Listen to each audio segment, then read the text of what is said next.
Diane Chagnon, nutritionniste chez Pavot Melon, et on se retrouve aujourd'hui en plein mois d'août pour cuisiner ensemble une recette de bar à l'avoine et aux petits fruits.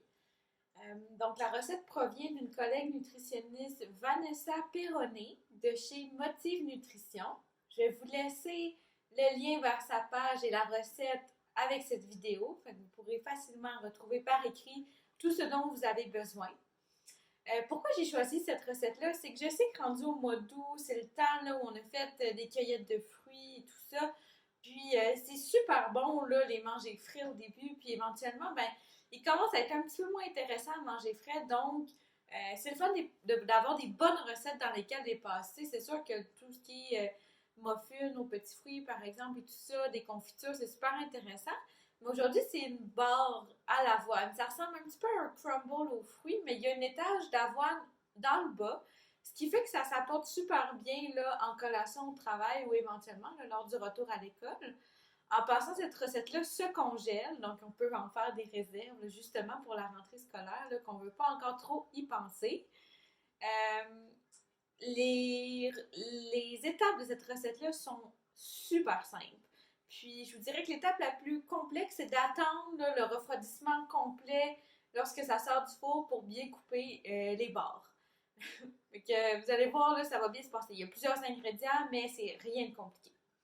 Donc, ce que vous allez avoir besoin, c'est d'un moule à cuisson 8 par 8 avec du papier parchemin, là, soit à usage unique ou réutilisable. Vous allez avoir besoin de 2 bols différents là, pour mélanger soit les fruits, puis sinon pour la partie crumble. Puis je vous présente les ingrédients là, nécessaires à la recette là, à l'instant. Parfait. Donc aujourd'hui, je vais vous présenter les ingrédients au fur et à mesure là, en nommant bien les quantités nécessaires.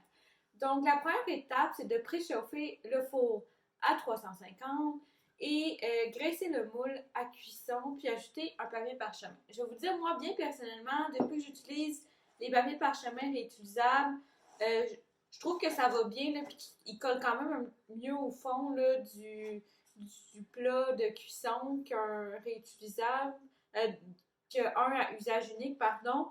Donc, je sens pas le besoin de graisser le moule avant de le mettre. Je vais bien presser, puis à la limite, ça va juste être moins beau, mais je trouve ça bien plus simple. Donc, on se retrouve, je vais juste préchauffer mon four. Parfait. Ensuite, dans un premier bol, c'est le mélange des petits fruits. Donc, vous allez utiliser 3 tasses de petits fruits décongelés, donc soit frais ou congelés que vous avez fait dégeler avant. Ça se fait super bien au micro-ondes. C'est pour ça qu'aujourd'hui, c'est dans un bol qui va au micro-ondes. Puis vous allez voir, c'est pratique d'en prendre un assez grand pour pouvoir faire votre mélange tout dedans. À la fin, on aura moins de vaisselle. Donc, à ça, on va ajouter 1/3 de tasse de sucre. Là, ça peut être du sucre de canne, du sucre blanc, de la cassonade, ce que vous avez. Ensuite, on va ajouter 1 cuillère à soupe d'amidon de maïs. Là, souvent, on appelle ça du cornstarch, qui est en anglais. Ça, c'est vraiment là, pour absorber tout le jus des fruits. Je viens de voir que le sucre n'était pas tout tombé.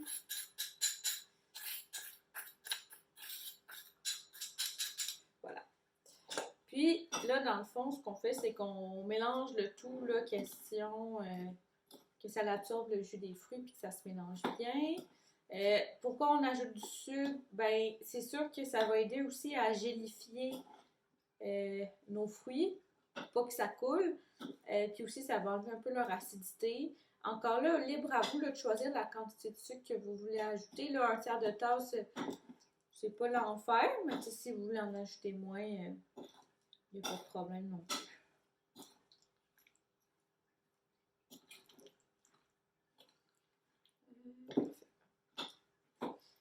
Là, dans le fond, une fois que c'est bien mélangé, vous allez voir, ça fait comme une petite pâte. Là. Je pense pas qu'on voit bien, là, mais ça fait déjà une petite pâte plus épaisse là, avec le jus.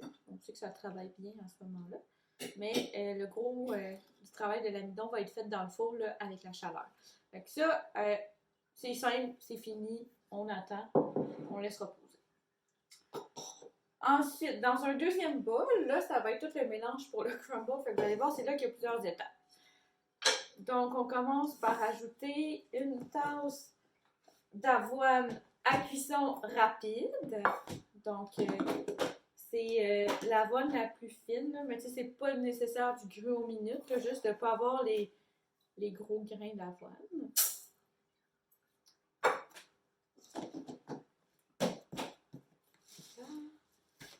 Ensuite, on met une tasse de farine, blé entier là, que moi j'utilise, mais ça ajoute juste des fibres en plus, ça goûte pas, fait que c'est une bonne occasion de le servir.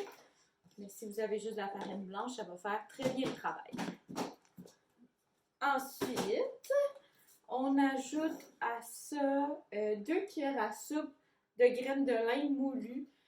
Donc les graines de lin, là, petite parenthèse, il faut que ça soit moulu pour qu'on utilise ces fibres-là. Puis, petit conseil aussi, là, gardez-le au congélateur, là, ça permet une plus grande longévité. Parce que sinon, ça peut rancir, là, parce qu'il y a quand même de bons gras là, dedans. Ensuite, on ajoute une demi-cuillère à thé de cannelle. Là, vous allez voir, je ne suis pas une bonne pâtissière, mais je fais ça à l'œil.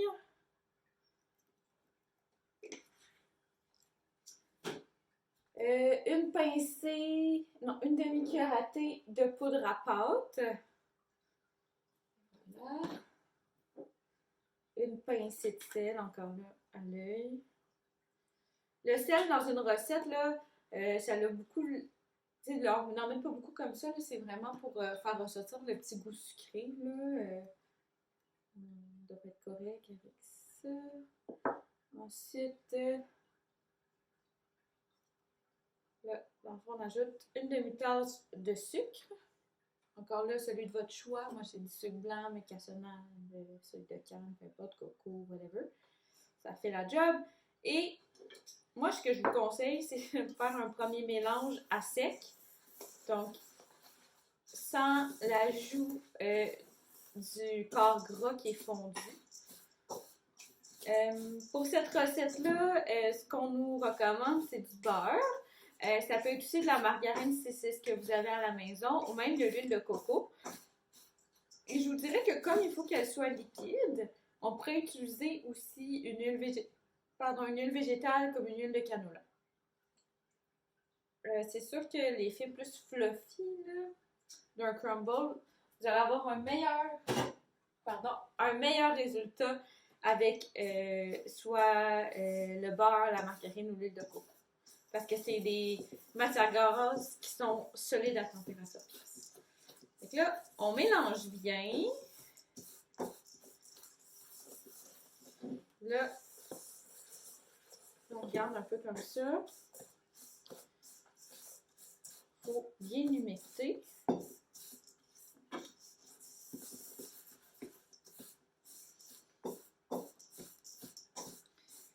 Et ce qui est dit là, dans la recette, c'est de s'assurer, là on a les mains propres dans le fond quand on cuisine, donc il n'y a pas de problème, c'est de s'assurer que quand on le met entre les doigts, ça se tienne ensemble, un peu comme on peut voir ici, là, ça tombe un petit peu à côté, mais on voit que le beurre, il s'est vraiment comme réparti partout. C'est ces petits motons-là qui vont faire des petites parties croustillantes, là, donc bien intéressant. Donc maintenant, on est rendu à l'assemblage. Ce qu'on fait, c'est qu'on met la moitié du mélange d'avoine dans le fond.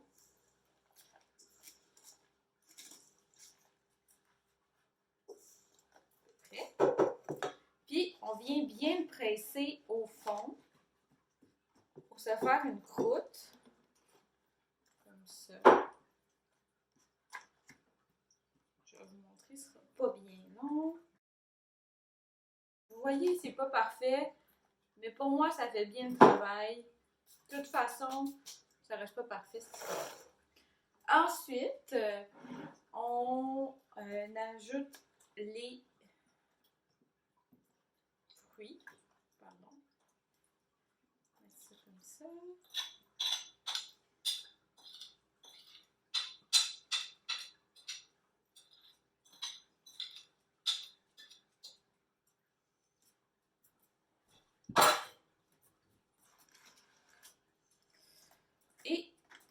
là, dans le fond, je fais juste étendre les fruits par-dessus mon mélange. J'essaie que ça soit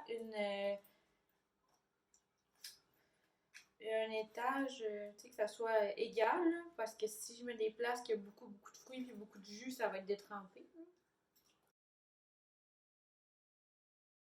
Donc, ça donne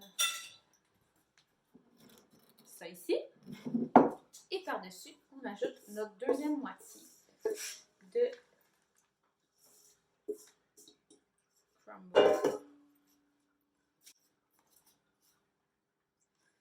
Bon, étant tranquillement, je dirais à cette étape-ci, utiliser les mains, c'est comme un peu essentiel, sinon il y a plus de pertes qu'autre chose. Et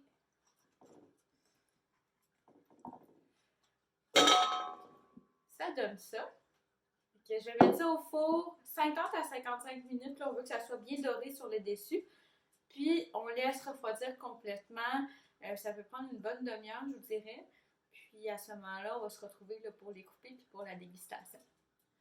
Donc, on se retrouve après le 55 minutes de cuisson et le bon 30 à 60 minutes de refroidissement pour avoir ici là, quelque chose qui est doré. Puis vous allez voir qu'en refroidissant, dans le fond, les fruits au centre vont faire comme une petite gelée, ce qui permet de se tenir un peu plus ensemble, mais on s'entend, tu sais, c'est pas...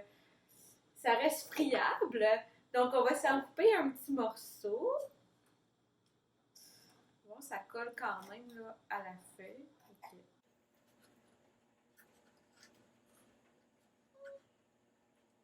Ici, mon petit morceau. Donc, voir de plus proche, comme ça. Et ça nous fait ici une bonne petite collation, un peu sucrée. Ça rappelle un peu les barres Nutri-Grain, mais dans le fond, plus riche en fibres, moins de sucre. Puis, si vous voulez en faire un déjeuner ou une collation plus protéinée, vous pouvez l'accompagner d'un bon verre de lait. Sinon, ça peut être d'un yogourt grec ou même on pourrait ajouter peut-être un beurre de noix dessus ou une poignée de noix là, pour s'assurer d'avoir assez de protéines puis que ça soit plus soutenant. Sinon, ben, j'espère que ça vous aura donné le goût là, de l'essayer, cette recette-là. Ça fait différent, mais en même temps, c'est un classique. Ça rappelle beaucoup la croustade. Puis, n'hésitez pas à m'écrire en commentaire là, si vous avez essayé la recette, qu'est-ce que vous en avez pensé, me donner d'autres idées de recettes que vous aimeriez que je fasse pour des prochaines capsules culinaires.